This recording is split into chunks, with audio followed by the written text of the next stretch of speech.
Hello, everybody. Welcome back to another episode of Two Bald Nerds. I know you all have been waiting for this episode. I've got Mike Meyers again with me today, and we are going to focus on study habits. You'd think that people know how to study, Mike, but I think some people need some guidance on studying well. What do you think? Well, I think in particular, I think studying for certification exams is a very different kind of studying from, say, freshman algebra. And people hear about episodes like this and they think you and I are going to teach them how to do multiple choice, which is, I mean, I'm not saying that isn't important. And Part of it. and a skill that people seem to forget. It's like you were in the ninth grade, right? Okay, so I think what we want to cover now is some of the more avoiding the pitfalls that we see people run into when they're pursuing training for certification exams. Yeah. How's that? Yeah, no, I love it. I think it's great. I think it's more of the thinking, the thought process, the philosophy behind what do I do? Like, how do I plan and prepare to successfully study? That sounds weird to say, right? But these are some bullet points you and I've come up with. And I do think there's kind of a method to the madness. So, But there is, and this first one's the big one. It's you've got a first pick. You could break yeah. almost all study into three areas. And number one, self-study, where you have a book and maybe you watch videos and practice questions. You then have boot camps, which are usually uh, measured in days, if or Crash maybe course. crash Crash courses, course. super intense, 14, Yeah. 16 hour a day kind of things. And then you have academic. Academic is also instructor led, but it's at a more, academic pace that people can handle. So that could be at a community college, they could be at a 4-year school, be at a tech school. But those to me are the three things you separate. Richard, which one of those are you? Well, to be perfectly honest, I'm a little bit of me, like me personally, how I studied, a Yeah. little bit of self-study and absolutely boot camp. I do think those are not only beneficial, but I also think of things from a cost perspective as well. So there's costs associated. I know we've talked about that in the past, and I do think that the order we had them on the screen, which is self-study, boot camp, and then academic, they also go in that order as far as cost as well. So that has to be considered. It's like buying the diamond for your significant other, right? Cost is the fifth C that most people don't like to talk about. You've got what? Cut, quality, or cut, clarity. I don't even remember them anymore. It's been so long. But anyways, quality, color, and carrot. There you go. Thank you. See, you helped me out as always. But yeah, I mean, you have to figure out what's going to work best for you, whether it's with your schedule or costs associated or how you study. Some people just like to study on their own. So that might be the best course of action. Some people can crash course it. They need a little bit of help, but the boot camp mentality works for them. And some people need to draw it out. They need to be with a large group of people and an instructor and go through those steps as well. So yeah, a little bit different, right? Absolutely different. Just depends. All right, let me pop this back on the screen here. Next bullet point: create a study schedule. Like, be specific, right? You have a work schedule, so you know when you work every day. It's the same thing. Create a study schedule. Write down legitimately like what times you're going to study each day. Yeah, you think that's too? No, I'm a big believer in the trick for me to making a study schedule. Number one, the study schedule of self-study versus boot camp is going to be very different. So when you're creating a self-study program, you're setting your own hours. And so what you need to be doing is you're thinking about how many hours of study do I need to learn this pile of stuff, and then be ready to take the exam. And so in my training materials, you always see at the front of the book, I make a little grid, Richard, that helps people calculate in the number of study hours that they need. But generally, if you're not sure, if whatever your training material breaks down to some sort of chapter format, usually 8 hours per chapter. I don't care if it's algebra, social studies, or English. That tends to work out pretty well for me as a gauge. So 8 hours per chapter is if you have nothing else to go by that. Right. But that you make this calculation, and then secondarily, like Richard was saying, now you have to look at your life. Are you working a full-time job? Or you are you an umpire for the baseball games on Sunday nights? Whatever it might be, you have to look at that schedule, because now you know the total number of hours that you need to study. Then you look at your schedule, and then you need to divide it up. And Richard, I very much agree that I break it down, Monday, Tuesday, Wednesday, Thursday, Friday, every day has scheduled time, especially if you're doing self-study. If you don't schedule, you're not going to do it. It's not because you're evil. It's just that we are all basically post-COVID, lay around the house kind of folks, and not having a tight schedule is going to mess you up. Then when you have that, now sorry, Richard. Now you know how long it's going to take for you to study. So it's like, oh, for me to do that, if I'm doing 7 hours a week, then it's going to take me 8 weeks or whatever it is. And now, Richard, could you pull your slide back up, please? Yep. I was going to say, you're leading into the next bullet point. I am. Perfect. That's why I asked you to bring it back up. And that is schedule your exam. Because once you know your time, you schedule the exam. And a lot of people are like, oh, no, I don't want to schedule the exam till I know I'm ready to pass. That is suicidal to say that. Heat and pressure makes diamonds. Get in there and schedule the exam and pay for the exam. Remember, these certification exams are not cheap. Even the cheapest ones, which tend to be CompTIA certifications in general, are $100, $200, and you can put a 0 on the end of that. So, I think the biggest point about scheduling the exam way ahead of time like this is to hold yourself accountable. You have a deadline. Whenever you start a race, you know the end point, whether it's a 5K or a half marathon or a full marathon. You know the finish line. You know where that end is. And I think that setting that exam gives you that end. It basically sets the stage for preparing properly and holding yourself accountable. So I'm a big believer in setting that exam early, at least as early as you can. And the schedule will help out with that a lot. No, it's absolutely critical. Okay, so next step, preparing with the materials. You've got the materials, you've decided which path, you set your schedule, you set your exam. Now you got to start with the materials, right? Regardless of whether you're... What are materials? What are materials? Oh, that's a good question. That can vary, right? It can be books, right? Books that are going to give you, like those wonderful Mike Meyers books that I know you produce all the time. Shameless plug once again. But to go along with that, the video series that you have as well, same scenario. Right? Hang on. So Richard, I'm gonna let me school you a little bit.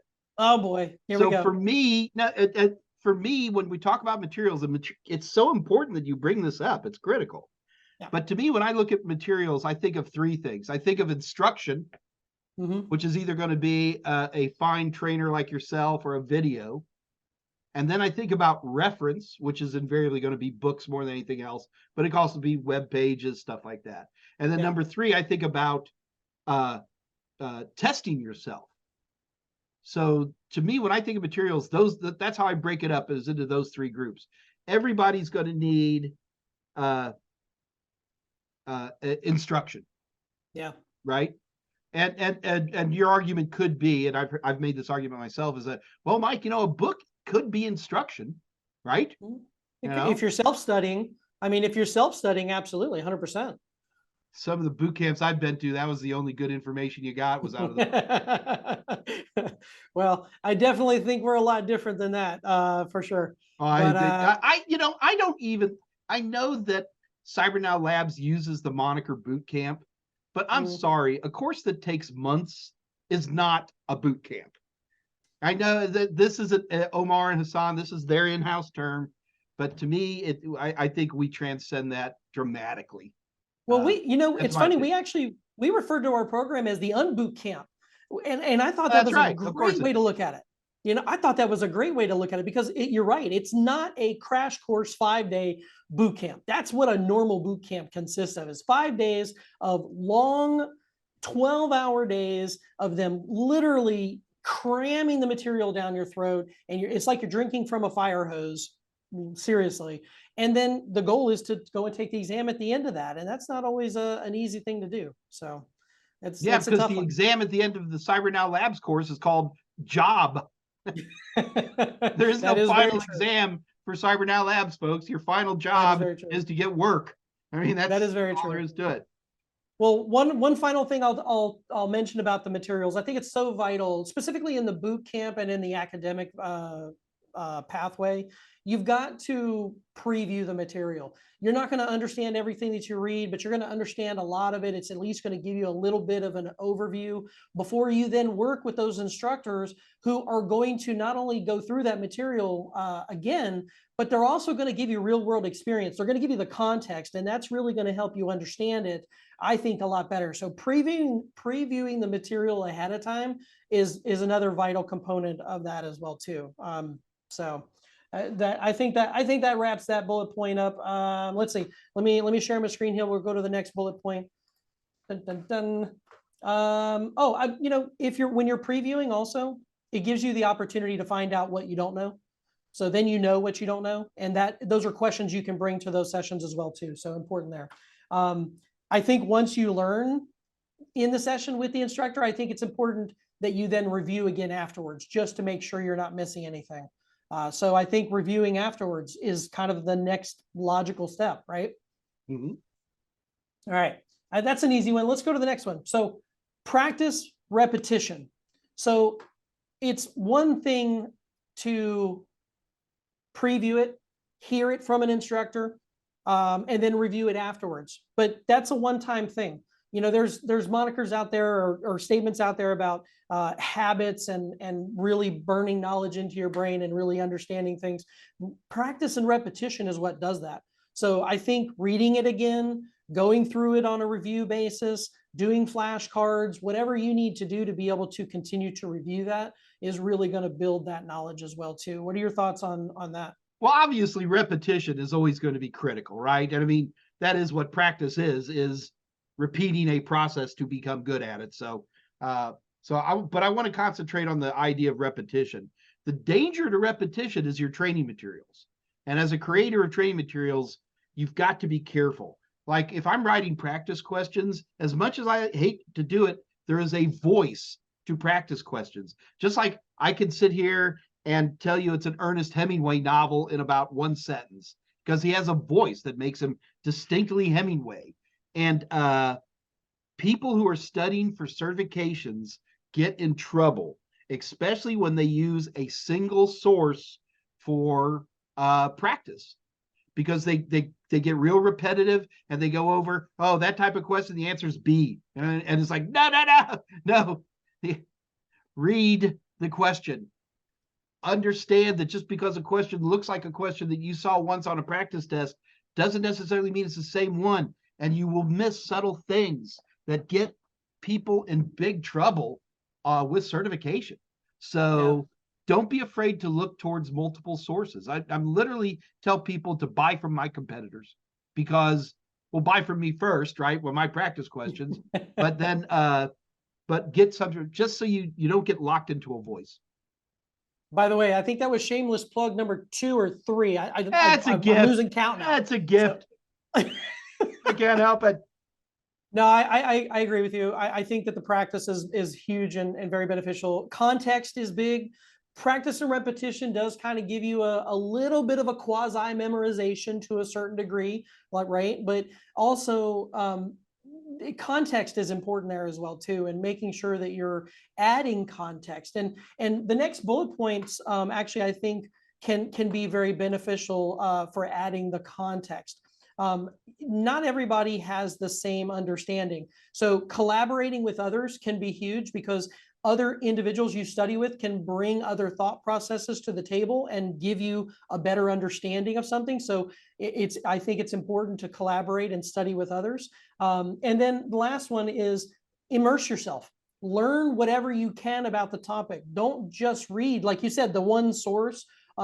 Focus on understanding from a broad scope of sources, not just one, and find other examples. You never know what example is going to help you understand the context at a higher level, right?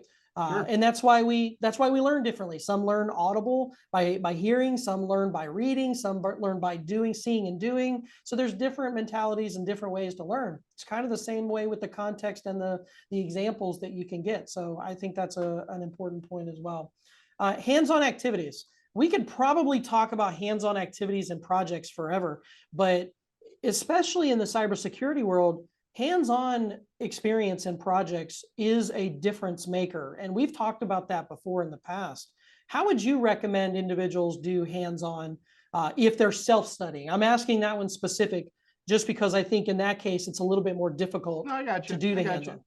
Well, this is always the challenge of self-study, is the amount of self-discipline required. And part of that discipline is the research, acquisition, and use of whatever hardware and or software is apropos to that particular certification. Right. Now, you're going to be shocked when I tell you this, but eBay is your best buddy when it comes to IT certification self-study. Go on eBay and do a search for whatever certification. This particularly works really well with like Cisco certifications, but you're like Cisco CNA study kit. And what you're really looking at, folks, is people who have studied for the CCNA in the past, have all the switches and the routers and the connections, and they just sell it to the next person. All they're interested in is breaking even, is making the money, making their money back. This works for all kinds of stuff. It works better, obviously, for hardware-based things, but you have to attain the tools upon which you are learning this certification, and that is a cost. It can be very inexpensive if you're software-based. Let's take a look at AWS or Amazon Web Services. You can set up your own S3 account for free. Doesn't cost you a penny. You can do the entire thing online. In fact, Amazon wants you to do that, and they even have programs to help you because they want, we got you now, right? Of course. So I guess that's a little bit more. It was what, yes. Well, and from the cybersecurity world, there are open source tools for most every component of a security operations center. So you can theoretically build your own SOC, your own security operations center. And that's a huge hands-on experience that you can do no matter what program you're in. Is it time consuming? Yes. Are you going to need to learn a lot of things? Absolutely. But that adds to that wealth and knowledge. It also adds to your timeline as well, too. So something to consider there as well. But even small components of that can add to your knowledge and your experience and really bolster your resume and make you a little bit better looking candidate when it comes time to finding a job as well. I agree. I completely agree. Yep. And what's the last one on your slide? Did we get the last one? Practice exams. Literally practicing the exam. I mean, it is important to understand what it's like to be, in an exam. And I think there's a lot of logic to that. So the bullet points real quick. Take as many as you can. Practice as much as you can. And the last one, this is, in my opinion, this is kind of a focal point on a lot of training materials designed for CompTIA certs. I think once you're getting a solid 80% on most of your practice exams, I feel like you're mostly ready to go take the exam. What are your thoughts on that? That's kind of a question mark there. People work so hard at procrastinating, Richard, that I get nervous about putting a number on them because they can often use that as an excuse to not move forward. I agree. Yeah. With all other things being equal, 80% is a great number. In fact, that's the number we tune my practice exams at, which is actually a little bit harder than the actual pass rate for CompTIA certifications. But you can't use that as a way to not move forward. Well, here's the challenge I'll throw out here on that. I think naturally, and I've met a lot of people who have done exactly this, they put this barrier in their brain that if they're not getting close to 100% on the practice exams, they're not ready. And I hate to say it, but oh no, that's an extension of what I just said. In fact, that's the other side of it. Well, I they're like, think oh, the I'm not getting 80% 100%. makes You it know, 80% makes it more realistic, in my opinion. Because if you're trying to shoot for 100%, you're never going to be ready. You're never going to take your exam. of course not. So, yeah, that's You know, kind of why I put the 80%. yeah, no, but I'm not against the 80%. I'm just saying, don't use any number as an excuse to not move forward. That's all I was trying to say. And, Okay. and speaking of that, let me close with this, and that is certifications are an important part of our industry.